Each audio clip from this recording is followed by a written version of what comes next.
Bismillahirrahmanirrahim. Assalamualaikum warahmatullahi wabarakatuh. Innal hamdalillah nahmaduhu wa nasta'inuhu wa nastaghfiruh wa nastahdihi wa natubu ilayh wa na'udzu billahi min shururi anfusina wa min sayyiati a'malina. Man yahdihillahu fala mudilla lahu ومن يضلل فلا هادي له. أشهد أن لا إله إلا الله وحده لا شريك له وأشهد أن محمدا عبده ورسوله صلى الله عليه وعلى آله وصحبه ومن تبعهم بإحسان إلى يوم الدين وسلم تسليما كثيرا. اللهم ارزقنا علما نافعا ورزقا طيبا وعملا متقبلا وأصلح لنا شأننا كله ولا تكلنا إلى أنفسنا طرفة عين. اللهم اغفر لنا ذنبنا كله. Ikhwani, barakallah lana wa lakum. Kita lanjutkan pembacaan kitab Al-Qawl Mubin fi Akhtar Musalli,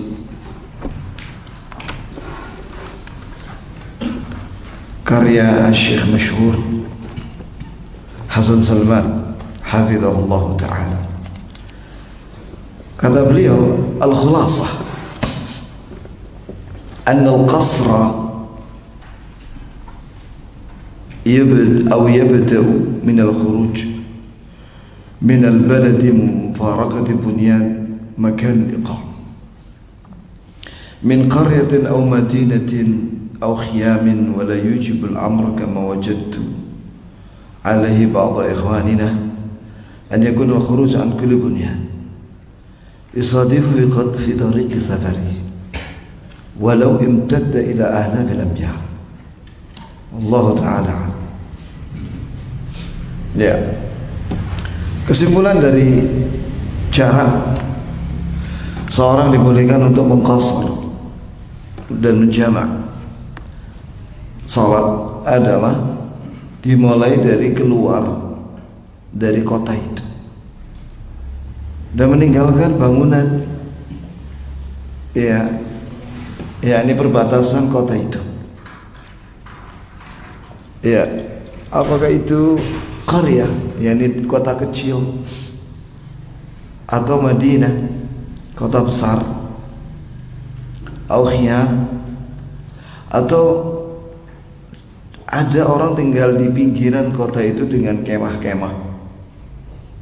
Dan tidak wajib harus keluar dari seluruh bangunan, karena zaman sekarang ini kota-kota itu sudah berjumpa dengan bangunan-bangunan rumah-rumah,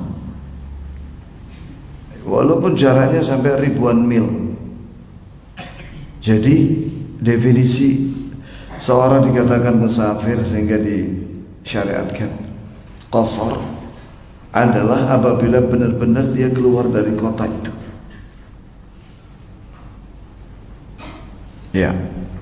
Na'am law kanat qaryatani نيتان فاتصل بناء إحداهما بالأخرى فهما كالواحدة وإن لم يتصل فلكل قرية حكم نفسها وبمجرد خروجها عنها إن كانت بلدته فله القصر وإن واجهه في الطريق مجموعة قرى متصلة أو منفصلة. Sebagaimana tadi disampaikan, sekiranya ada dua kota berdampingan, sehingga tersambung satu kota dengan kota lain dengan rumah-rumah, seolah-olah menjadi satu kota. Tapi selama dia keluar dari kotanya sehingga dia menuju kota lain yang berbeda namanya, maka dia boleh mengqasar walaupun ada jalan yang bersambung atau tidak. Kalau zaman sekarang semua jalan bersambung dengan jalan tol, gitu ya kan. tapi kan berbeda sudah nama wilayah atau kotanya. Al-i'tibar bin niyyah la bil fi'l. Maka niat yang dianggap sebagai seorang itu musafir atau tidak, itu niatnya. Niatnya adalah safar keluar kota, bukan dengan perbuatan dia selama dia masih misalnya ketemu dengan bangunan-bangunan. Itu ya, Pak. Makanya ada kaidah dalam qawaid fiqhiyah, al-umur bimaqasidiyah. Iya, bahwasanya perkara itu berdasarkan apa? Niatnya. Kemudian walau kharaja yaqsudu safaran ba'ida faqasara as-salat thumma badalahu faraja'a kana ma sallahu madiyan sahih. Misalnya ada seorang keluar kota, ya tujuannya misalnya ke Juanda. Ketika sudah di luar kota Malang, misalnya apa ya, ini rumahnya di pintu tol di Karangloh, kan masuk kota Malang toh, masuk tol dia, sampai di keluar dari Lawang itu sudah keluar kota Malang gitu. Lupa paspornya nggak dibawa, ketinggalan paspor, ya dia harus balik, nggak bisa dia perpergian keluar negeri tanpa paspor, maka dia balik. Nah sebentar, ketika dia ada di luar kota Lawang, sudah di luar kota Malang, dia sholat qashar. Tiba-tiba dia balik karena ada barang yang ketinggalan yang penting, maka sholatnya tadi itu sah. Wala yaksuru fi ruju'i illa an takun masafatur ruju' mubiha bi nafsiha. Iya, ya ini misalnya ketika dia balik, maka tidak boleh dia qashar kecuali dia masih berada di kota di luar kotanya. Nassa Ahmad ala hadha. Ini fatwa dari Imam Ahmad. Walau kharaja taliban li'abdin abiqin harib wa nahwihi la yu'lam aynahu aw muntaji'an ghaithan kala'a mata wajadahu aqama aw raja'a aw sa'ihan fil ard la yaqsidu makanan lam yubilahu al-qasr wa in sara ayyam. Nah, sekarang ada seorang misalnya mencari budaknya yang melarikan diri. Budak itu adalah miliknya, melarikan diri. Jelas dia niatnya bukan safar, mencari budak yang hilang, dan dia tidak tahu di mana budaknya ini pergi. Ya, mata wajadahu aqama aw raja. Jika dia mendapatinya, maka dibawa itu budak pulang, maka tidak boleh dia mengqashar karena niatnya bukan untuk safar tapi mencari budak yang hilang. Nah, kalau yang pertama tadi dia niatnya memang safar. Nah inilah ya ikhwan, niat itu berpengaruh di dalam ahkam, bahkan hukum-hukum. Bahkan Imam Syafi'i mengatakan bahwa niat itu masuk ke dalam 70 bab fikih. 70 bab fikih. Contoh misalnya ada seorang junub,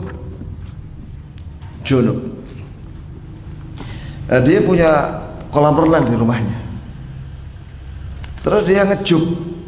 Antum tahu ngecup ya, selulup. Nah ketika dia ngecup selulup itu, tapi lupa dia nggak niat mandi junub. Ketika dia mentas, eling bahwa dia junub, tapi dia nggak punya niat untuk mandi junub, maka dia ngecup lagi dengan niat mandi junub, ngecup lagi, loncat lagi dia selulup, niatnya apa? Mandi junub. Begitu mentas, selesai sudah apa namanya? Mandi junubnya. karena udah basah semuanya itu. Nah itu niat itu berpengaruh ya kawan.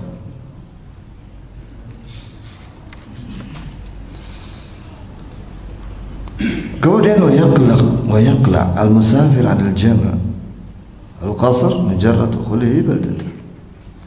Jadi kalau seorang musafir dia sudah masuk ke dalam kotanya, pulang deh sampai ke kotanya, maka tidak boleh lagi dia menjama dan mengqasar. Begitu dia masuk perbatasan kotanya, biasanya kotanya itu ada kayak gapura begitu. Sekarang perbatasan kota Malang itu ada gapuranya, maka dia sudah tidak boleh lagi menjama dan mengqasar. Ini sebagai jawaban dari sebagian orang musafirin yang dia itu sebenarnya masih berhak untuk mendapatkan jama' dan qasar di luar kota, tapi dia mengira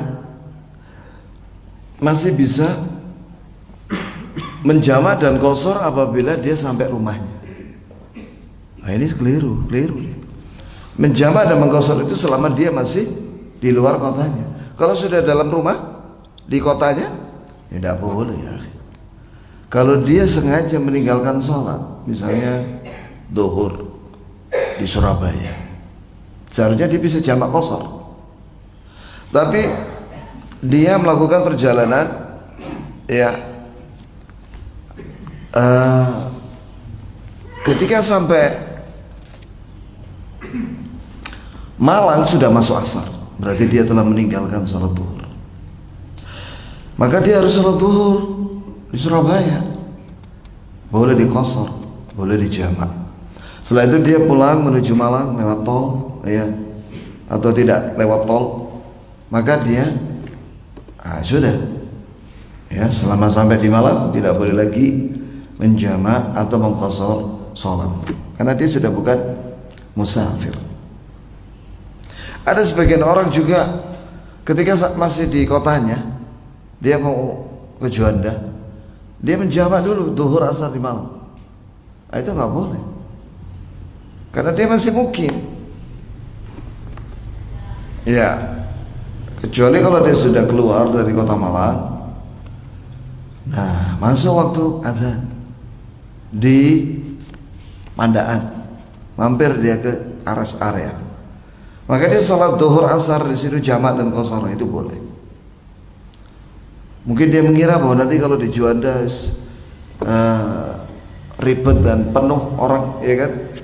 Di Juanda itu kan tempat sholat penuh ya kawan, kadang-kadang ada waktu-waktu penuh, maka dia bikin sholat yang tenang di rest area.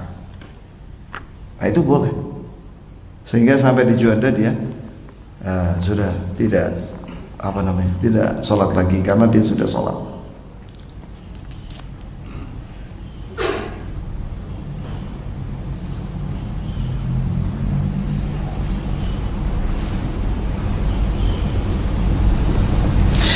Diriwayatkan di sini oleh penulis dari Ali bin Rabi'ah, qala kharajna ma'a Ali bin Abi Thalib radhiyallahu anhu mutawajjihina hahuna wa ashara bi yadihi ila Syam fa shalla rak'atayn hatta idza raja'na wa nadharna ila al-Kufah hadarat as-salat fa qala ya amir al-mu'minin hadhihi al-Kufah نتم الصلاة لا حتى ندخلها ومعنى قول لا حتى ندخلها أي لا نزال نقصر حتى ندخلها فإنما لم ندخلها في حكم المسافر. Ini disebutkan dalam Musannaf karya Abdur Razzaq As-San'ani dan Imam Al-Hakim dalam Mustadraknya, dan Imam Al-Baihaqi dalam Sunan Al-Kubra, dan Imam Al-Bukhari dalam Sahihnya dengan sanad yang mu'allaq, tapi dengan sighat jazm. Maksudnya begini ya kawan, bahwa dalam Sahih Bukhari itu apabila Imam Bukhari menyebutkan sanadnya lengkap, ya, sampai kepada sahabat, sampai kepada Rasulullah, maka itu adalah hadis yang sahih menurut syaratnya. Apabila Imam Bukhari tidak menyebutkan sanadnya secara lengkap, itu namanya hadits mu'allaq. Itu hadits yang sanadnya tidak lengkap. Maka di dalam Sahih Bukhari itu hukumnya ada dua. Ada yang sahih atau hasan, ada yang dhaif. Bagaimana kita bisa mengetahui, atau para ulama mengetahuinya gitu ya? Mereka menjelaskan begini. Apabila Imam Bukhari membawakan hadits sanad yang mu'allaq, itu yang sanadnya berkurang, enggak lengkap itu. Misalnya beliau langsung mengatakan berkata tabi'i kada, atau berkata sahabat ini. Apabila dia mengatakan qala, itu namanya bil jazm, mengatakan, maka itu sahih atau hasan.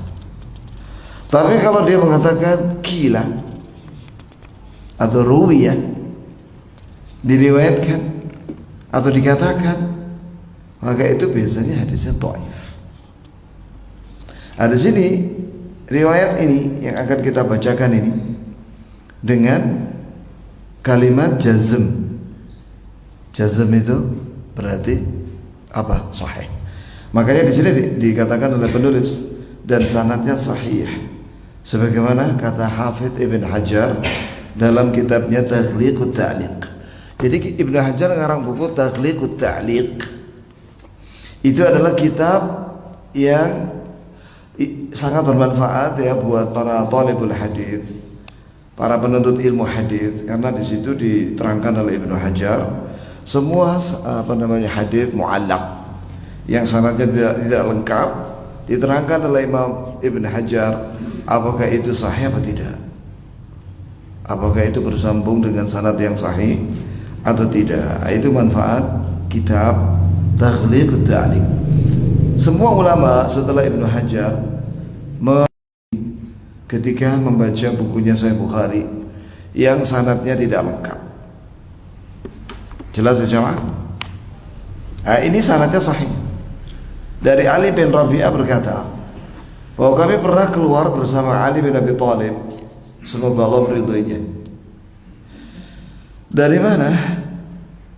Dari Kufah menuju Syam. Antum tahu Kufah di mana ya kawan? Hah? Kufah. Kufah sekarang itu di Irak.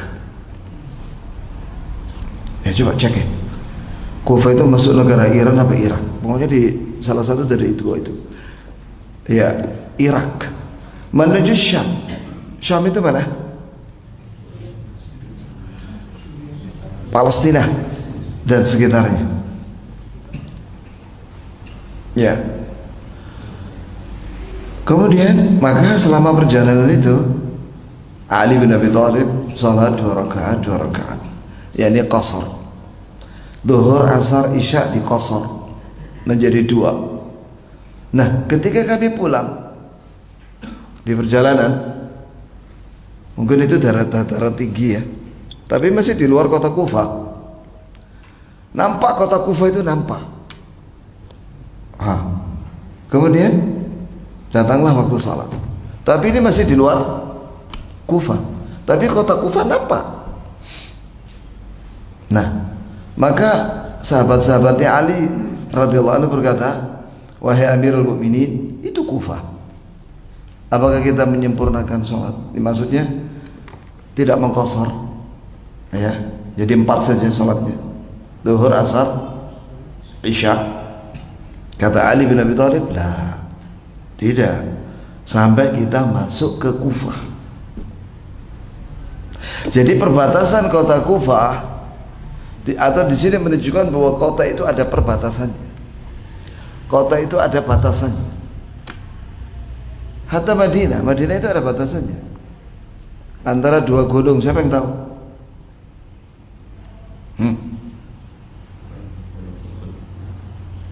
Ir itu di apa itu? Utara. Ir itu di selatan Madinah. Thawr itu di dekat Uhud. Ya. Antum kalau lihat Gunung Uhud, para ulama ahli sejarah berbeda pendapat tentang di mana posisi Gunung Thawr. Ada yang bilang di pojok sebelah kiri, kalau kita lihat menghadap Gunung Uhud itu di pojok sebelah kiri. Ada yang bilang di belakangnya. Ya.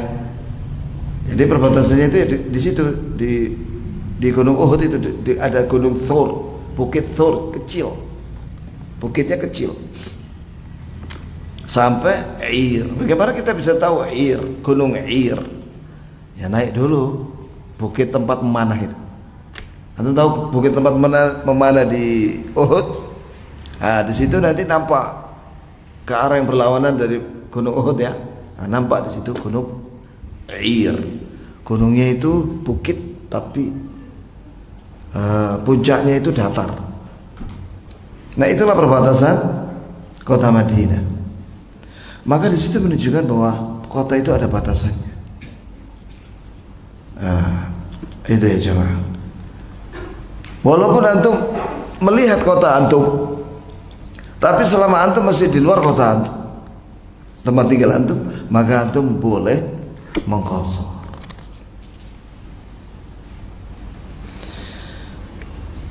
Iya, jadi kami tetap mengqashar, maknanya kami tetap mengqashar sampai kami masuk ke dalam kota Kufah. Itu ya jemaah. Selama kita belum masuk kota Kufah, maka kita masih dihukum musafir. Boleh menjama' dan mengqashar. Jelas ya jemaah. Wa yaksuru as-salat wa yaksuru musafir as-salat ma dama ghaiba an baladihi alladhi ittakhadahu mawtina. وفي نيته الرجوع إليه سواء كان شاخصا سائرا أم أقام في بلد آخر مدة معلومة لديه ما لم يتخذه موطنا أو لم يكن يعلم المدة وفي نفسه يقول اليوم أخرج غدا أخرج. Ya, ini diambil dari Majmu' Fatawa Syekhul Islam Ibnu Taimiyah dan Zadul Ma'ad dengan catatan kaki dari Ahmad Syakir. Ada juga catatan kaki dari Ahmad Syakir dalam Musnad Ahmad dan juga dalam Fiqh Sunnah karya Said Sabiq. Perhatikan ya ikhwan, rujukan dalam ilmu agama itu penting dari orang yang terpercaya. Mengapa? Contoh kemarin ya, saya itu diminta untuk ngisi tentang materi sejarah. Tuan rumah minta buku sejarah yang dipakai itu terjemahan. Saya itu hampir tidak pernah ngisi pakai buku terjemah. Saya selalu pakai buku bahasa Arab. Itu jadi kebiasaan saya. Bukan sombong, bukan. Tapi apa ya, dalam rangka untuk supaya ilmu bahasa Arab ini tidak lenyap, maka saya pakai buku bahasa Arab kalau ngajar. Kecuali ada satu kata, dua kata yang saya tidak tahu maknanya.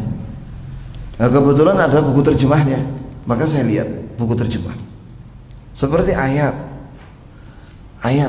terjemah Al-Quran, ada satu kata, dua kata saya nggak paham, maka saya buka buku terjemah Al-Quran.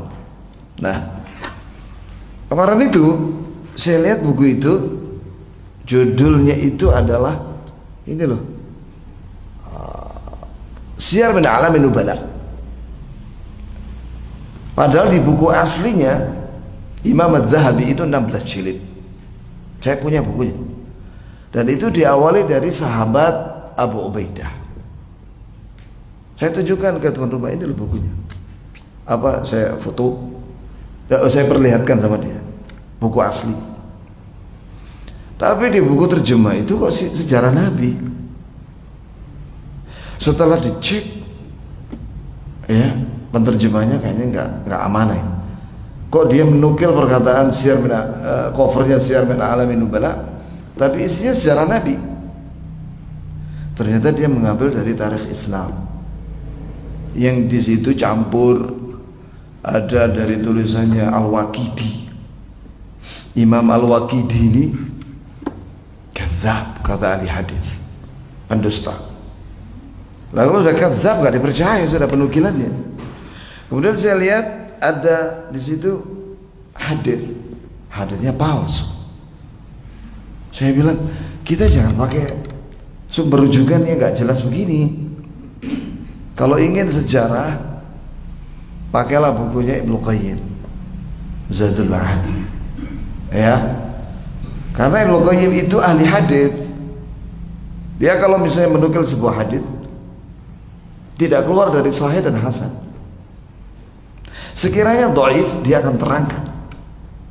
Di kitab Zadul Ma'ad itu diterangkan detail.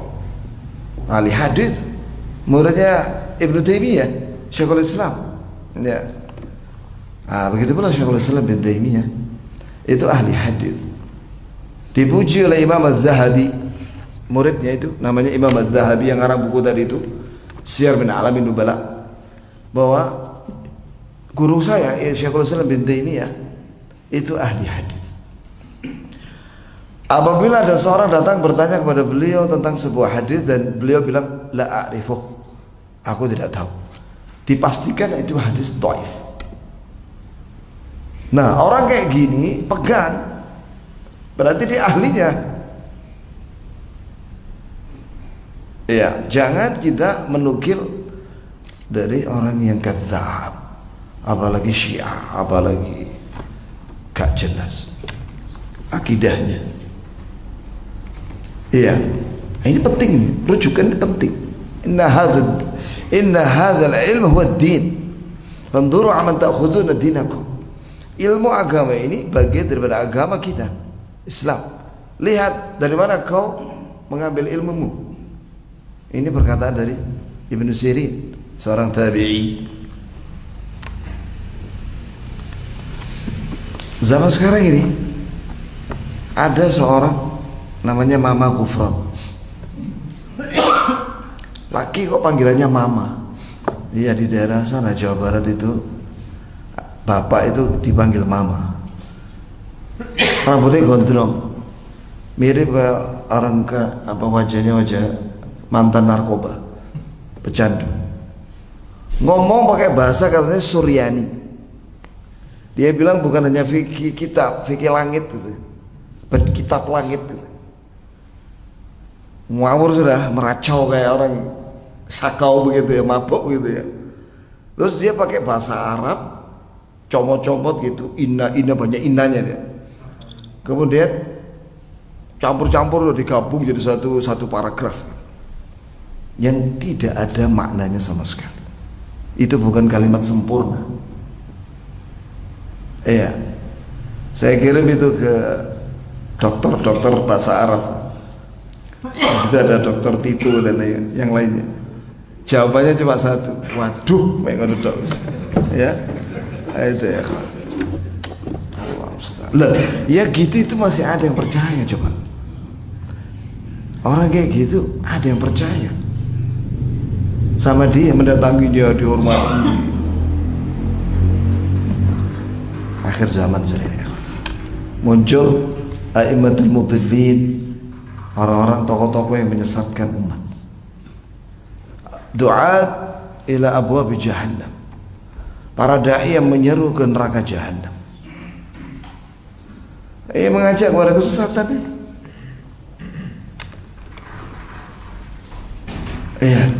Maka penting, rujukan itu penting, baik buku maupun ulama, baik buku maupun ulamanya. Ada seorang dai, judul temanya itu loh, cerita Jepang itu apa, dongeng Jepang itu. Judulnya mengambil kisah dongeng dari Jepang. Dai ajib ini. Masa kita orang menceramai umat dengan mengambil rujukan dari kisah dongengnya orang Jepang. Yang benar aja coba. Bukankah sumber kita itu qala Allah, qala Rasuluhu, wa qala sahabi. Sumber rujukan kita dalam belajar agama itu firman-firman Allah, kemudian sabda Rasulullah, kemudian perkataan sahabat. Yang tiga ini dinukil orang-orang terpercaya. Itu namanya rawi, yang terpercaya. Kata Rasulullah, ihmilu hadzal ilm min kulli khalafin uduluhu yanfa'u anhu tahrif al-ghalin wa intihal mubtilin wa ta'wil jahilin. Ini hadis hasan, ditahqiq oleh dosen kami Dr. Abdul Aziz Al Abdul Latif rahimahullah, sudah meninggal orangnya. Ya, dan itu sebagai contoh sebuah hadis hasan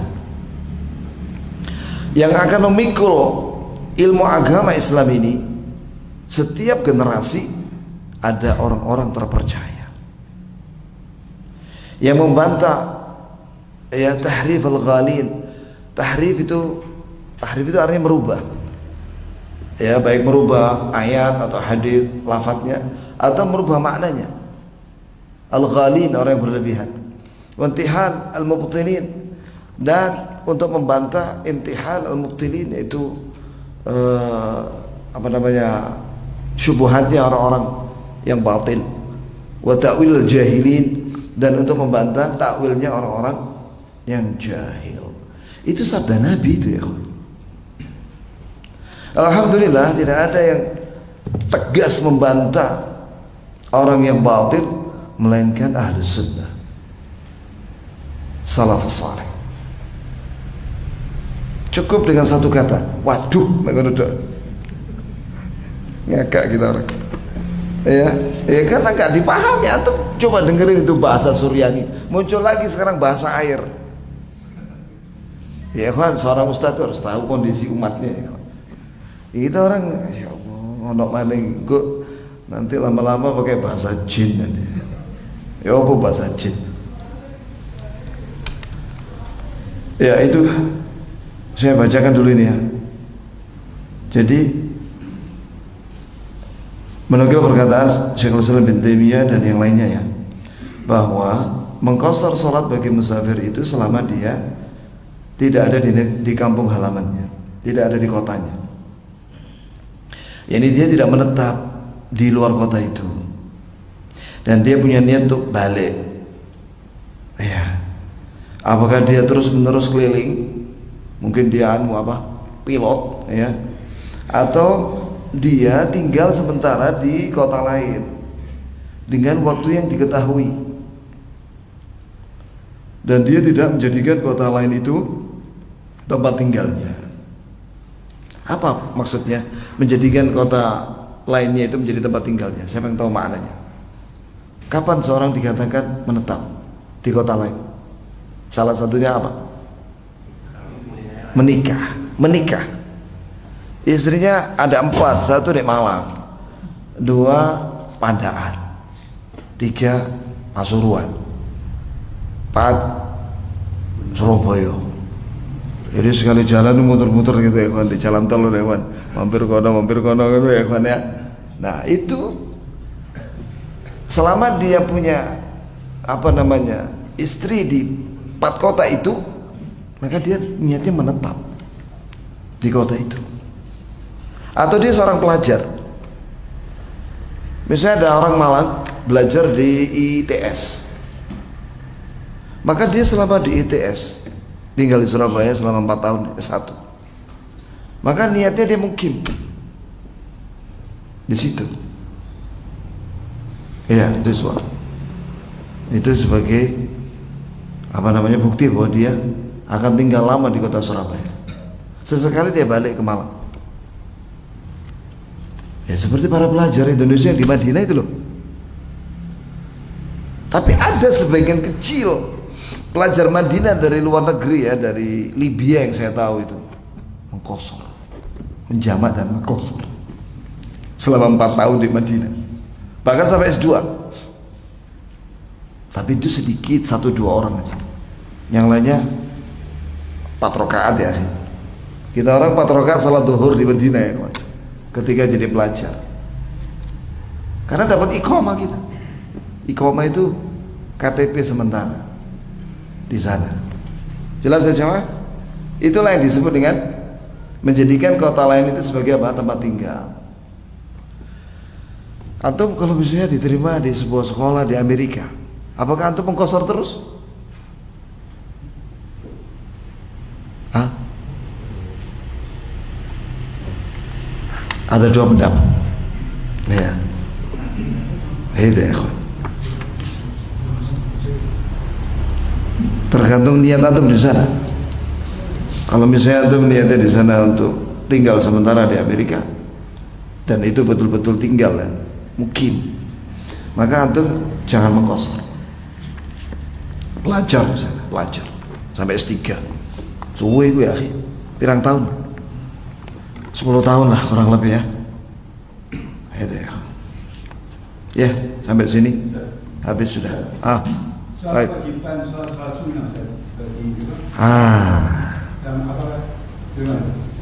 Salat musafir sebagaimana Rasulullah SAW tidak salat sunnah kecuali qobliyah subuh dan witir. Cuman nih, kemarin itu ditanyakan ke Syekh Abdul Muhsin Al-Abbad waktu beliau masih mengajar di Masjid Nabawi. Kita orang ini mu'tamir, orang-orang umroh, mampir ke Madinah 3-4 hari kurang lebih atau lebih ya. Apakah kita mengqashar ya, afdalnya mengqashar di hotel, atau kita sholat di Masjid Nabawi dengan lengkap dengan sunnahnya? Kata Syekh, boleh antum sholat lengkap di sini di Masjid Nabawi. Jelas kalau makmum harus lengkap, dan tambah sholat sunnah nggak apa-apa. Jangan kau melarang orang-orang yang umrah untuk sholat sunnah di sini, karena di sini fadilahnya 1 rakaat dikalikan 1000 rakaat. Jadi kalau orang sholat 2 rakaat di Masjid Nabawi dikalikan 2 rakaat berarti 2000 rakaat. Kalau di Masjidil Haram 2 rakaat dikalikan 100.000, jadi 200.000 rakaat. Coba dikalikan itu, dibagi 200.000 rakaat dibagi 365 hari, kan setahun 365 hari toh, dibagi lagi 12 bulan. Coba berapa itu? 41, sekian tahun. Jadi antum sholat di Masjidil Haram 2 rakaat itu sama dengan sholat di Masjid Al-Muttaqin ini 42 tahun. 46 apa 42, coba cek. 200.000 dibagi 365 terus dibagi 12. Kira di 45. 45 lebih. Berarti 46 tahun. Bayangkan 2 rakaat di Masjidil Haram sama dengan sholat di Muttaqin ini 46 tahun. 2 rakaat tuh. Lah antum sholat di Masjidil Haram berapa rakaat? Wajib 17, sunnah 12, tahajud 11, total berapa? 40 rakaat. Hitungan dewe lah berapa tahun itu, pakai kalkulator, dibagi 365 hari dibagi 12, pirang tahun ya? Hah? Kedudukan Rasul dari Allah dan dengan menunaikan kewajiban besar mana? Ya itu tadi, kalau di luar Masjidil Haram, Masjid Nabawi, ambil aja rukhsah. Tapi kalau di Masjidil Haram, eman ya, antum sholatlah banyak-banyak di situ, yang sunnah, sholat duha juga, tahiyatul masjid di Masjidil Haram. Orang itu pergi ke sana berapa juta itu? Ada lagi sudah sampai sana sudah bayar 300 juta, ternyata visanya nggak resmi. Akhirnya diusir, ya Allah, diusir, ditempatkan di luar kota Mekah. di Saudi tidak mau kecolongan lagi kayak tahun kemarin. Karena jamaah haji yang tidak pakai visa resmi ternyata jumlahnya tahun kemarin itu lebih dari 1,5 juta orang. Itulah yang bikin menderita jamaah haji resmi. Karena jatah cateringnya, jatah tempat tidurnya, akhirnya berdesak-desakan dan makannya itu cateringnya itu nggak dapat yang resmi itu. Selama di Musdalifah nggak ada makan malam karena diambil di tengah jalan sama jamaah haji yang nggak resmi. Kemudian sarapan pagi juga paginya nggak ada sarapan sampai jam 11 siang.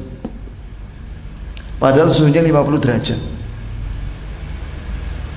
Muake sing tepar itu ya, pingsan. Yang tua-tua sekali kuat sudah. Ada yang meninggal, ratusan orang Indonesia meninggal tahun kemarin. Nah, gara-gara itu akhirnya pemerintah Saudi tegas, yang tidak punya visa resmi tidak boleh haji, bahkan tidak boleh masuk kota Mekah. Di Madinah boleh silakan, tapi tidak boleh selama musim tanggal 8 sampai tanggal 13. Bahkan mulai tanggal kapan itu ya, bulan kemarin itu sudah tidak boleh lagi masuk Mekah. Nah, kok bisa dia dijanjikan? Nah, ini berarti yang nakal ini travelnya. Sudah diumumkan sama Menteri Haji Saudi dan Menteri Agama Indonesia tidak menerima visa kecuali visa haji. Visa haji itu tulisannya apa? Di visa itu Hajj, pakai bahasa Inggris H-A-J-J, Hajj. Selain itu nggak diterima visa. Makanya dicek, antum kalau ditawari visa misalnya Furoda katanya ya, ternyata dicek visanya ziarah turis, jangan berangkat, minta balik duitnya walaupun dia janjikan murah 150 juta, karena itu penipuan. Maka di sini harus diedukasi itu jamaah haji itu, calon-calon itu ya, cek dulu itu visanya bener nggak itu. Jangan sampai sana masuk penjara, deportasi, hilang duitnya. Loh, bukan hanya 150 sampai 300 juta. Bayangkan juga. Jadi ini jadi pelajaran buat kita ke depan. Kalau mau haji, jangan cuma yang penting berangkat haji tanpa antri. Cek dulu visanya. Jangan mau sengsara di sana. Demikian. Ada lagi pertanyaan? Untuk yang kerja Ustaz, kalau TKI? Enggak, artinya saya kerja di kota lain tapi hanya buat antara 4 sampai 6 bulan, tapi juga termasuk mungkin lah terbagi. Enggak, itu musafir. Musafir atau 6 bulan kerja di luar kota, musafir. Dan tidak ada niat untuk menetap toh, tidak punya istri sana, simpanan yang halal maksudnya, tidak ada. Sekarang banyak istilah simpanan ya, dan semua orang suka simpanan sekarang, tapi yang halal ya. Sampai sini, subhanakallahumma bihamdik, asyhadu an la ilaha illa anta astaghfiruka wa atubu ilaik. Assalamualaikum.